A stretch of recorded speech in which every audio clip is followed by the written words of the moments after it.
again, it's a lot more fun coming here after a win than a loss, and after 3 wins, you kind of hopes you'd get used to it again. But when you turn the ball over at the end, you got a chance to win a football game, and you don't make the plays. You don't do the little things you did the last few weeks.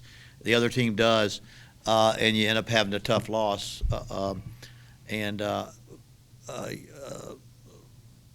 Players, I think, I see how close it is between winning and losing, and how close it's going to be the remainder of the season. Everything's going to be very, very. That's kind of the way the MAC is. That's the way we have to expect it, and we went from a tough dogfight to another one. We got one this week, same way, and but our players, I think, have had a good week of practice so far, and have got their heads up, and they know what their goals are, and bottom line is the conference, the goals are still out there for our players. The reality is if you don't go out there and win the turnover battle, don't give up big plays and do that against the competition that we're playing in our conference right now, you got a chance to lose as well as win. So we got that one behind us. We got ahead of us now. We got a tough Ball State team that very much like the previous team. They haven't been out of any ball game. Their record is tough because they've lost some tight ball games. They've made some early replacements of people on their roster. Quarterbacks changed from last year this year, just like Ohio, but they've been very good even in loss, and they've got some good wins, and we've got to be ready to play a tough game on the road against Ball State, team that was one of the best teams in the conference last year. Coaches, when you looked at the film Mm-hmm. and talked to the players on Saturday, did you feel in your mind Saturday was a missed opportunity? Yeah, I mean, absolutely, it's a missed opportunity. But again, Ohio was a little better than the previous teams we played, and we had tough ball games the previous 2 teams we played. Pitt was an upset, but we had tough ball games the previous 2 teams we played. Ohio's a little bit better, and then we lose the turnover margin. We turn it. In the end of the game, it's tied up, and we're driving down to score and win the game. We miss a 3rd and 6 completion. We get down the next drive, we throw a pass, completion, we fumble the ball, they kick a field goal with 2 minutes left. We get the ball back with 2 minutes left, we drive down a couple of first downs, we throw an interception.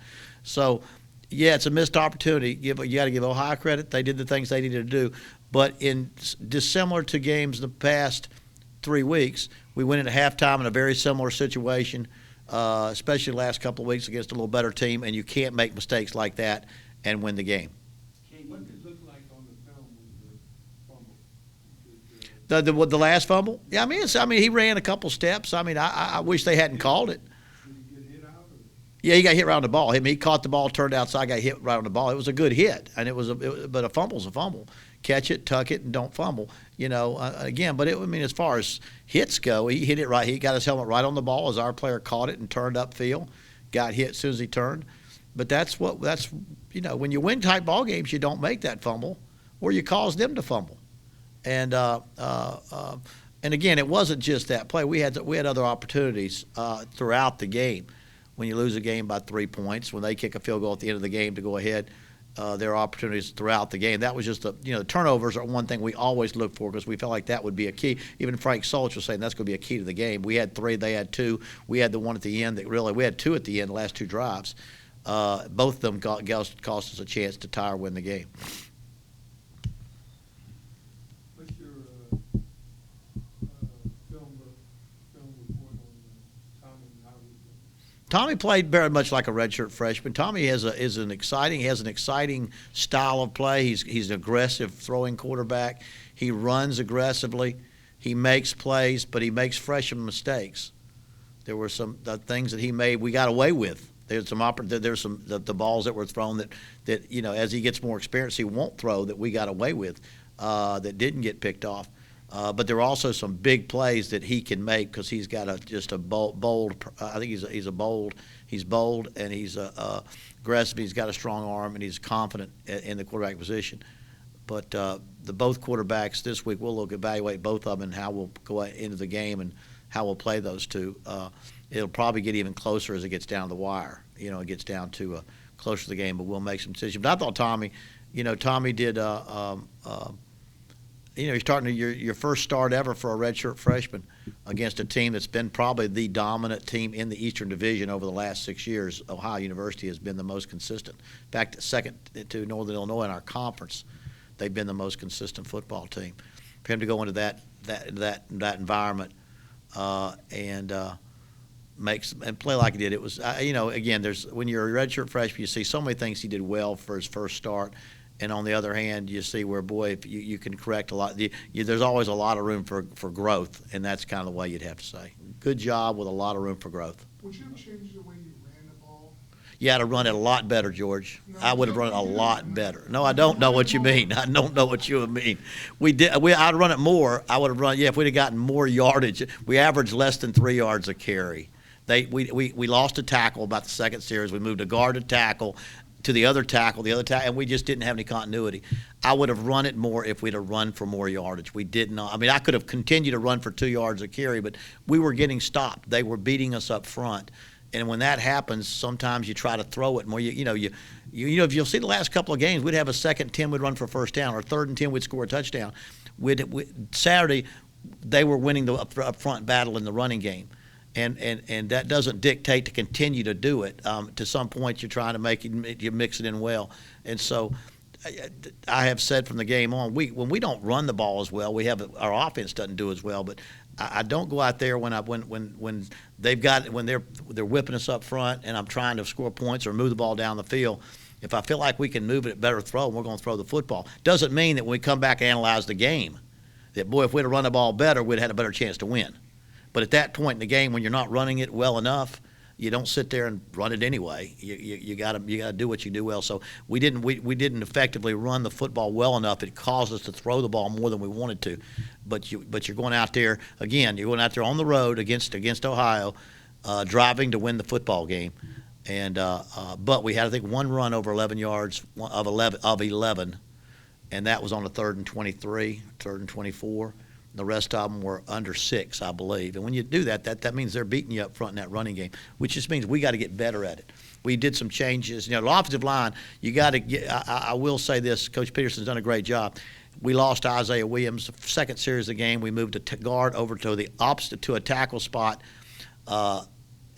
We had to move him to the one tackle spot where he'd gotten reps, and had to move the other tackle to the other side, and we lost a little continuity there. I mean, that's just the way that's what happened. And Isaiah should be ready to go. He was given the okay to go for the game. So he'll play the whole game. He won't have to sit up. No, he doesn't. He's already set a full game. I mean, I don't know that. We got a letter from the conference that they saw no indication that he should sit a game.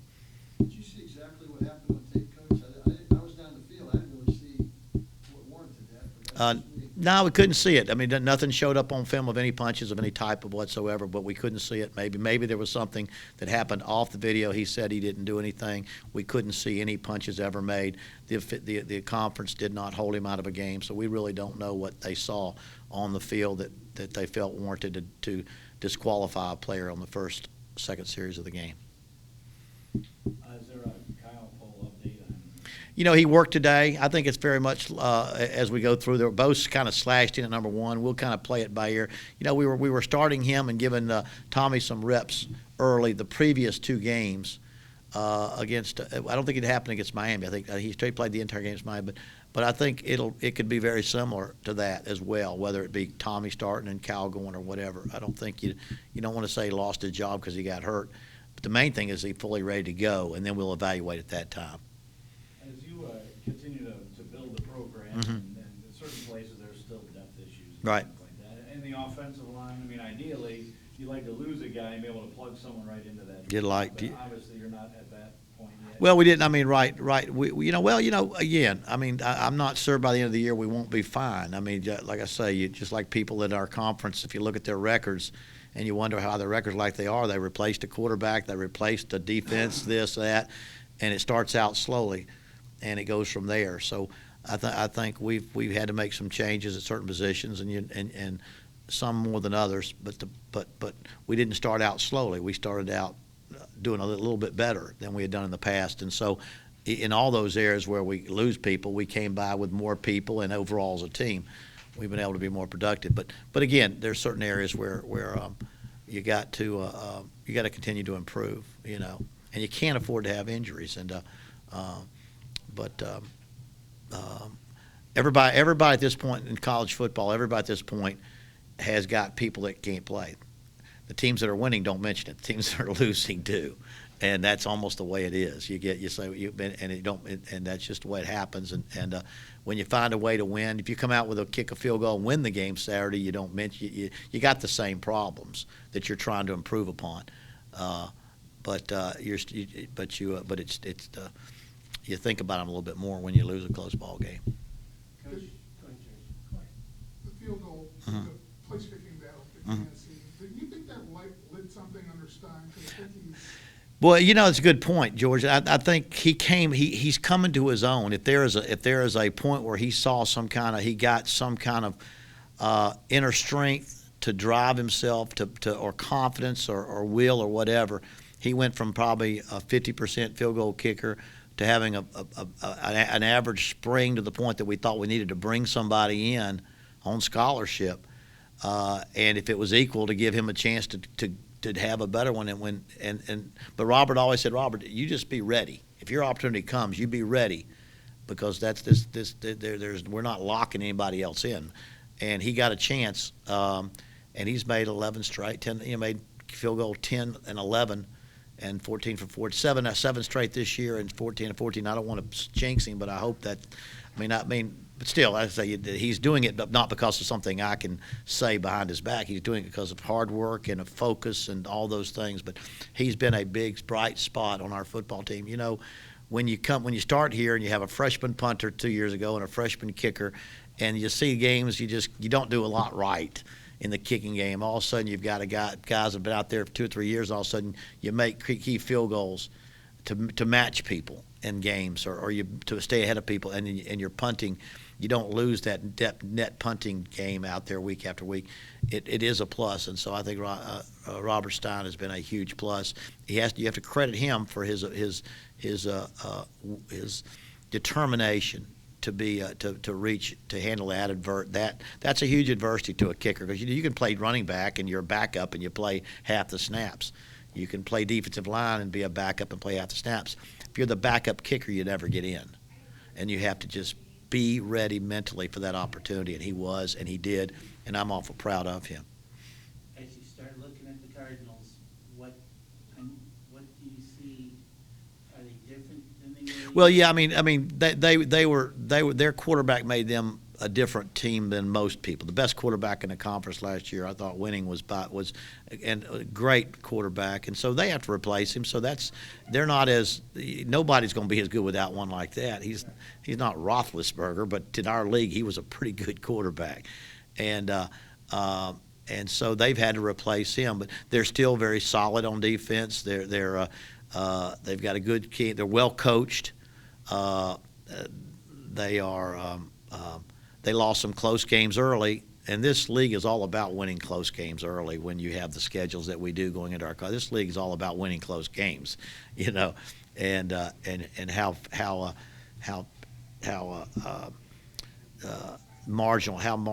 the margin for error is so small to most teams in this conference week in and week out. But they're if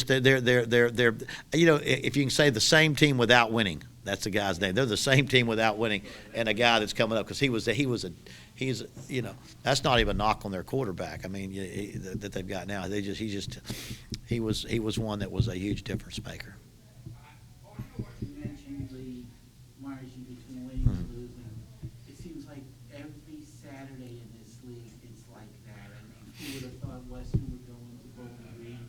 Who would have thought Fall State would beat Central, who beat Northern, and ended their winning streak? Is it just that close? Yeah, and I don't think there's, my observations as a new coach in the league, when we came in, North Illinois was in a roll. They had Jordan Lynch his last couple of years. He was unstoppable. They were loaded. They were on a roll. It's gotten a lot more even. There's still 2 or 3 teams that are close to the top, maybe a couple of teams that are from the other side. But you have a hard time saying week in and week out who can beat who. So you have to just go out there and play it. It's going to be interesting. It's going to be interesting for all of us as we go out there and fight our way through into the battle for the division. I mean, that's why we lose the game, and it's dejected because there's one, like you said, Joe, I think one got away from us that you're in a position to win if you can do the things you had done the previous weeks. Don't turn the ball over, make a big play at the end of the game, and you go out there and win the ball game. It doesn't happen. And then all of a sudden you go out there and Bowling Green loses, and you're the exact same place in the division that you were starting over again. And who knows how long, but you got to keep on going. So you take them one at a time, and you try to just do the best you can. And winning up something about winning, it makes you like it, and it makes you want to do it again. And when it doesn't happen, you just got, boy, I tell you, we don't like that. That ain't much fun. I know in the SEC they do a lot of breaks and stuff in their schedule. Have you ever had a 2-week bye? Never a 2-week bye. I can't remember ever having a 2-week bye. Who's that? I thought it was Toledo. Toledo Bowling. They have 2 off weeks in a row. Well, because they're off this week, and then they play you then. Oh, so they're off. They're off. Yeah. I mean, that's all I need to hear. I hadn't looked ahead of my game with Ball State yet to know that Bowling Green. I thought, what's that? You only played 3 games in November last year. You had a couple. We have a week. We had week off 2 weeks. We had a game, week off, game, week off. I think last week. Yeah. I mean, we had a week off after the first game, I think, or second game. So it was an early week off that you usually don't want them that early because you're not beat up or tired or rested. But often those are your non-conference weeks, and you mix and match. And you can't hardly schedule yourself a perfect season or a perfect schedule, and you get your schedule ahead. It's not an exact science, and it's a fluid business. Scheduling is fluid, in that conferences change. People want out of contracts or into contracts. We make money by playing certain teams, and other teams are very cooperative in our conference of allowing us to move around a little bit to get games at times if we can. And sometimes it just happens. I've always told my coaches and players, try not to let the game depend upon circumstances that you can't control. When you start saying, well, they got more trophies in their trophy case, we'll never beat them. Well, or they used to win all the time, or they always win on Thursdays, or any of these things that you can't control.